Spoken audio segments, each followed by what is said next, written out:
Kembali di Sapa Indonesia Pagi, Saudara. Iran melancarkan puluhan serangan udara ke Israel sebagai balasan atas tindakan Israel menyerang konsulat Iran di Suriah yang menewaskan 16 orang.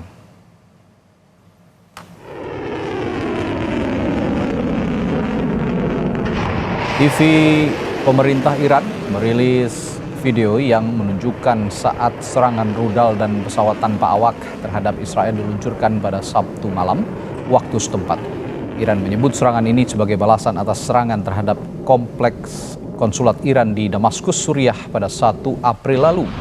Menurut Iran, Israel bertanggung jawab atas serangan yang menewaskan 2 jenderal penting Iran. عملیات از نظر ما خاتمه یافته است و قصدی بر ادامه این عملیات وجود نداره، اما چنانچه رژیم صهیونیستی اقدامی رو علیه جمهوری اسلامی ایران چه در خاک ما و چه در مراکز متعلق به ما در کشور سوریه یا جای دیگری انجام بده، عملیات بعدی ما بسیار بزرگتر از این انجام خواهد شد. Militer Israel merilis visual yang menunjukkan kerusakan di pangkalan udara yang disebabkan serangan udara Iran Sabtu waktu setempat. Juru bicara militer Israel menyebut pangkalan udara ini tetap beroperasi pasca serangan roket Iran.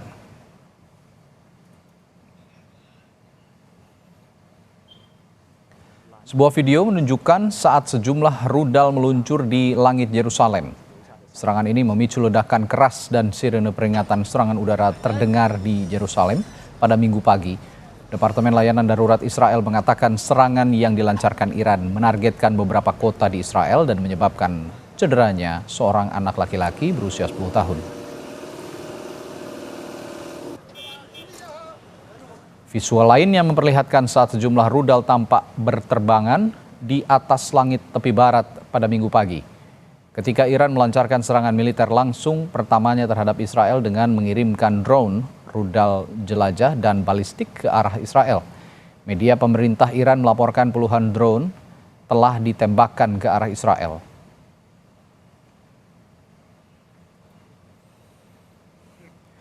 Militer Israel merilis video yang menunjukkan pihaknya berhasil mencegat puluhan ancaman serangan udara yang diluncurkan dari Iran menuju Israel.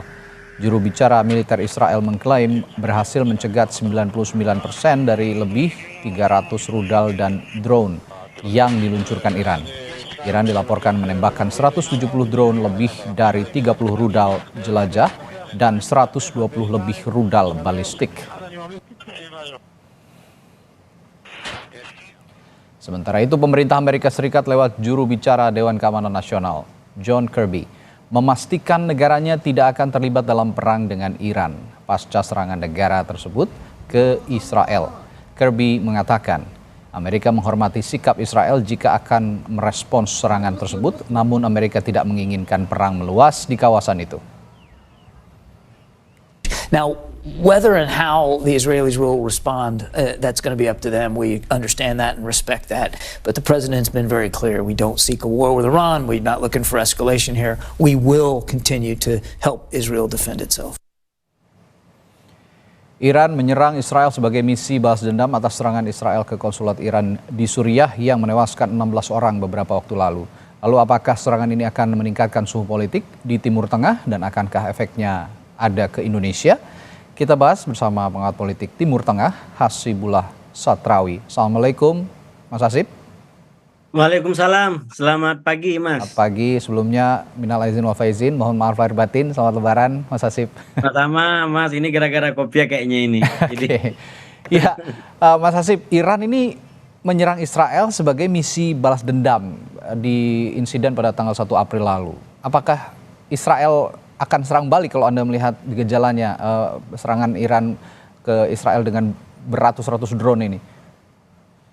Ya, terima kasih Mas. Terus terang di hari yang kedua atau ketiga setelah serangan ini pada tanggal 13 April, ini saya melihat ibarat air. Awalnya Iran kondisinya dingin, tapi ini pelan-pelan mulai meningkat. Bahkan media-media di Israel sudah menyampaikan bahwa Israel memastikan akan membalas serangan ini walaupun kapan dan bagaimana dan dengan cara apa itu belum dinyatakan secara terbuka. Saya melihat Mas, baik serangan 13 April yang dilakukan oleh Iran Mhm. maupun serangan 7 Oktober yang dilakukan oleh Hamas kepada Israel Mhm. itu direspon oleh Israel dengan cara-cara yang mirip sama, Mhm. yaitu di masa-masa awal Israel cenderung untuk menahan diri, Oke, mungkin kalau dalam konteks Hamas karena keterkejutan yang luar biasa, ya. sementara dalam konteks 13 April ini karena intervensi, karena adanya apa namanya kebijakan politik Amerika Serikat yang meminta Israel untuk tidak langsung merespon secara keras. Tapi kalau benar bacaan saya ini Israel melakukan reaksi yang sama, maka tentu hari-hari ke depan akan mengkhawatirkan bagi Timur Tengah dan bagi dunia karena Ya. berpasti Israel akan membalas dan Mas Mas Mas Rangga tadi ya. Radi saya. Mas Radi ya, mohon maaf. Ya, ya. Tadi kalau kalau kita baca cara respon Israel terutama dengan menggunakan peristiwa 7 Oktober kepada Hamas ini betul-betul mengerikan Ya. karena tujuan Israel itu dan ini dinyatakan oleh pemerintahan Israel sekarang mereka ingin merespon dengan tujuan Mhm. yaitu tidak tercipta apa yang disebut sebagai keseimbangan baru.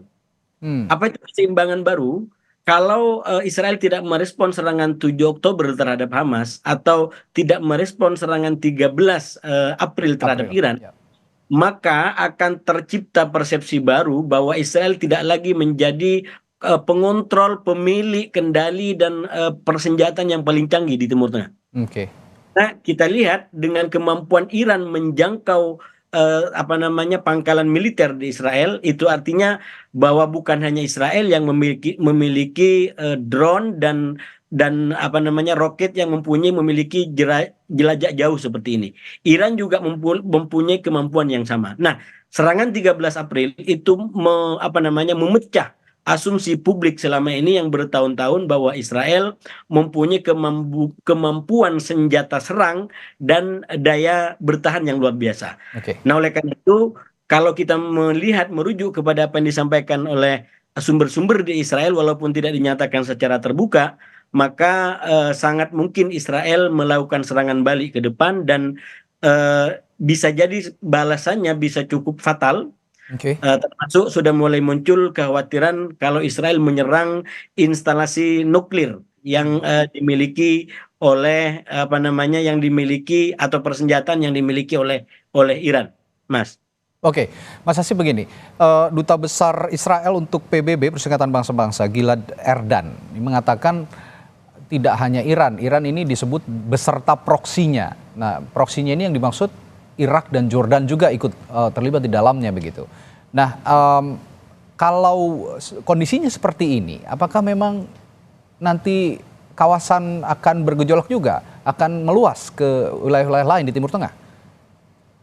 Sebenarnya kalau Irak dengan Yordania secara pengkelompokan selama ini justru dia terutama Yordania itu dianggap bersekutu dengan Amerika Serikat yang Oke. mungkin juga dengan Israel walaupun tidak dinyatakan secara terbuka. Hmm. Makanya kemarin ketika Iran melakukan serangan itu Yordania menjadi salah satu pihak yang menangkis yang turut menggagalkan serangan-serangan Oke. ke Israel. Nah, oleh karena itu justru serangan Iran 13 April kemarin itu bisa mengungkap peta sekutu. Peta sekutu di antara yang selama ini berkoalisi dengan Iran, Mhm. terutama milisi-milisi yang ada di katakanlah Libanon dan lain sebagainya, atau negara-negara yang selama ini bekerja sama dengan Amerika atau mungkin juga dengan Israel walaupun tidak dinyatakan secara terbuka. Sekarang menjadi kayak semacam benih konflik baru di antara Iran dengan Yordania.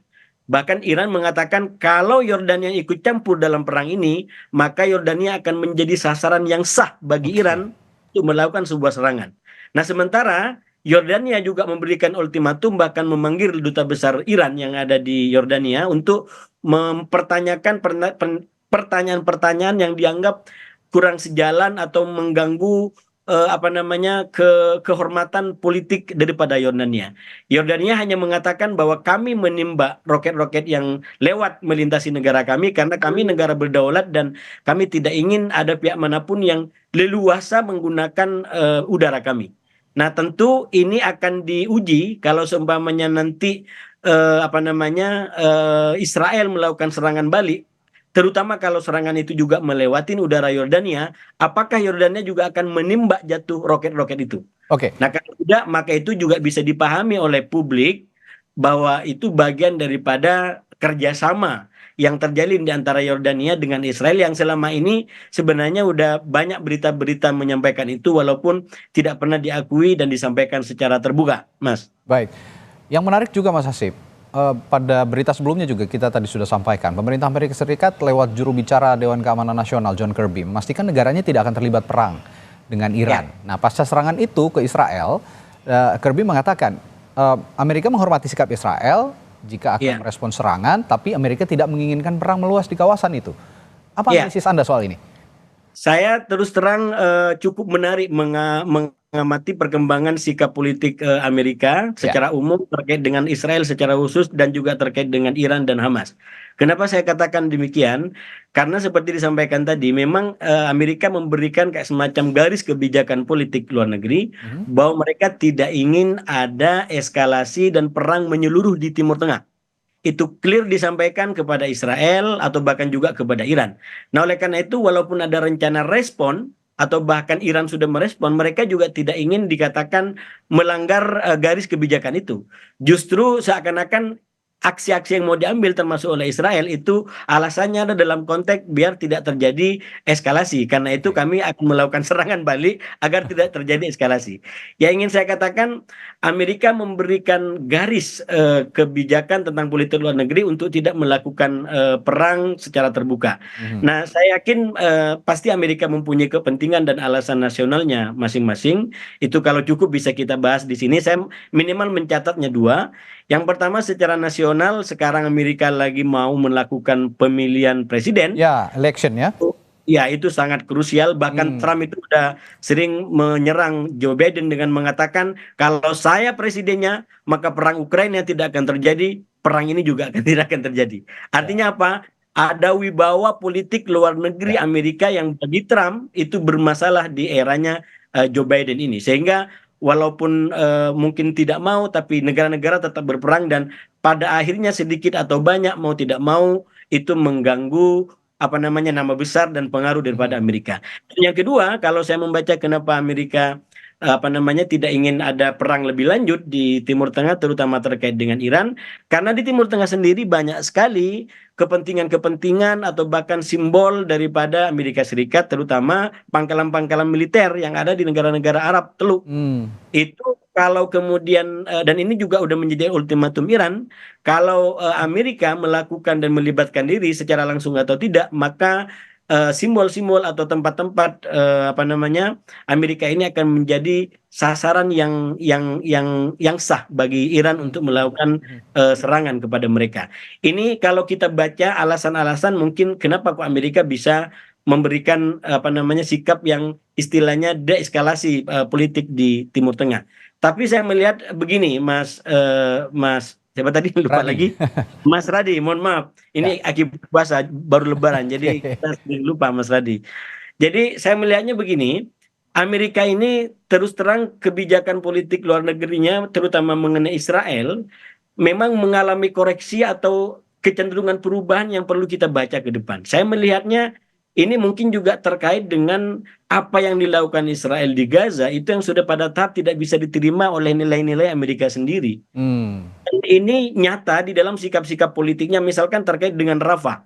Rencana Israel untuk menyerang Rafah itu clear Amerika mengatakan kalau Israel memaksa melakukan itu maka sangat mungkin ada perubahan kebijakan politik luar negeri Amerika terkait dengan Israel.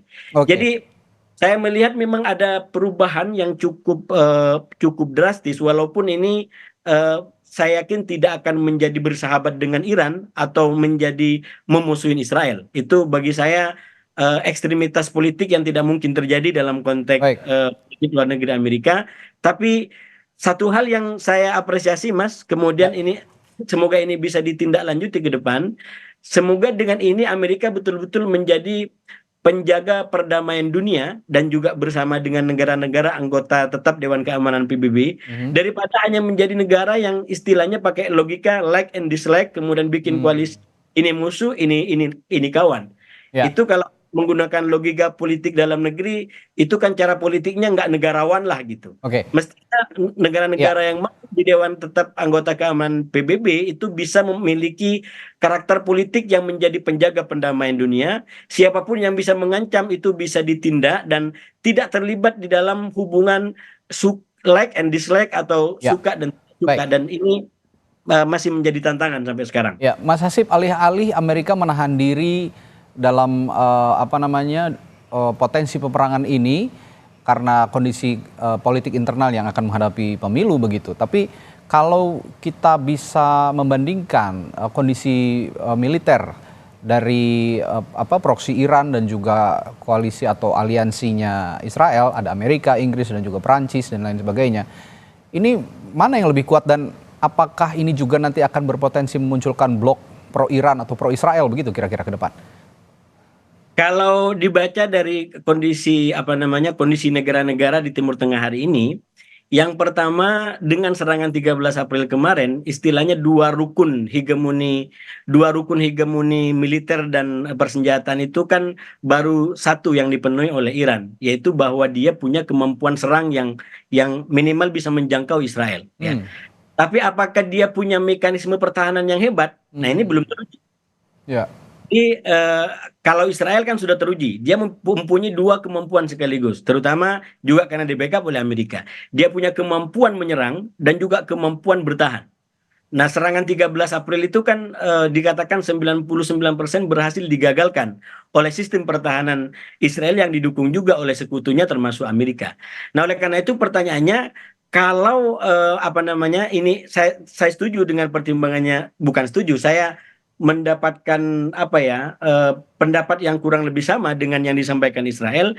Kalau Israel tidak melakukan serangan balik terhadap Iran, maka ini akan menjadi image baru di dunia dan juga Timur Tengah secara khusus tentang Iran.